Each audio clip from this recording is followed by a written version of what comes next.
ValveTime.net. Hi, and welcome to the ValveTime News. Each week we'll bring you the biggest talking points regarding Valve and the community. Now, the news. Steam was placed front and center once again this week as Valve announced a brand new feature set to arrive in closed beta sometime next week. The new feature, known simply as Family Sharing, will allow users to easily share their entire game and software library with close friends and family. Each user will be allowed to authorize up to 10 separate devices, any of which can be used to access the same Steam library, although no more than one device may interact with an account at the same time. If the original lender attempts to access the Steam library while another user is playing a game, the additional user will be given several minutes to purchase an original copy of the game or stop playing in order to hand the account back to its primary user. While users have been able to authorize a single account on multiple devices before, this new system should streamline the process of sharing games between multiple people when it arrives in closed beta next week. Members of the press will automatically be included in the beta, and Valve will randomly select 1,000 unique members of the Family Sharing Steam group to invite the first batch of beta testers. We highly recommend joining the Family Sharing Steam group if you want to be in with a chance of experiencing the new service before anyone else. You may also be interested in checking out the answers to some frequently asked questions, which Valve have included over on the official Steam Family Sharing page, alongside a selection of other useful information about how the system will operate.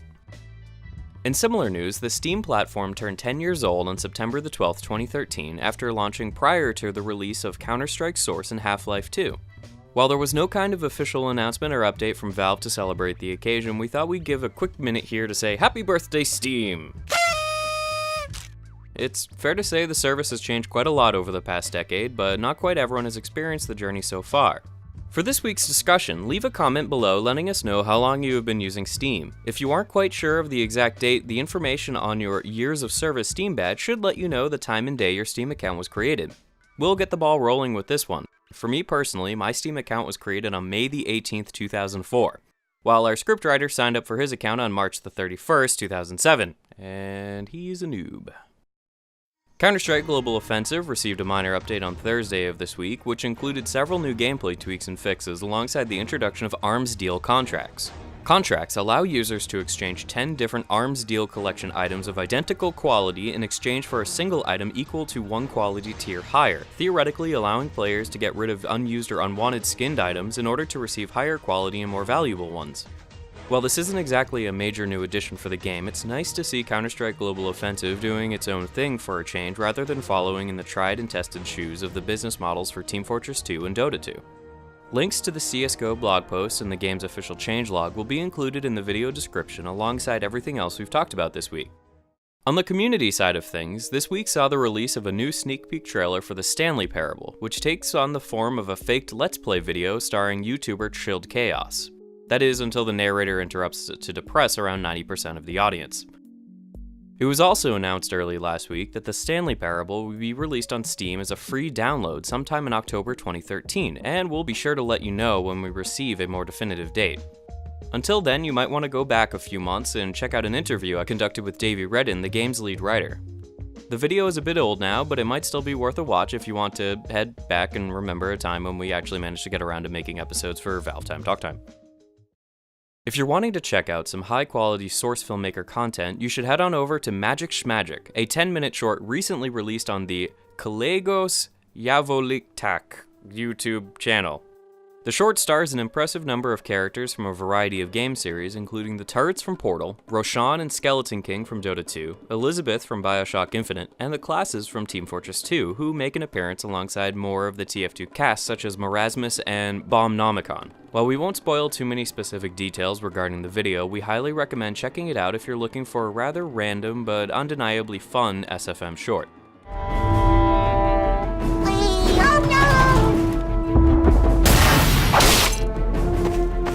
You may also be interested in Zachariah Scott's latest SFM production known as Frankensandvich, which was released on Saturday. Both shorts will be available via annotation links on screen at the end of this video.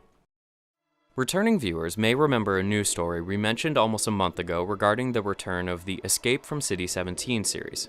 Frank Gugliuzzi, the producer of parts 2 and 3, released a short teaser trailer for the third part alongside the announcement of an Indiegogo crowdfunding campaign set to assist in the post-production development of the final chapter.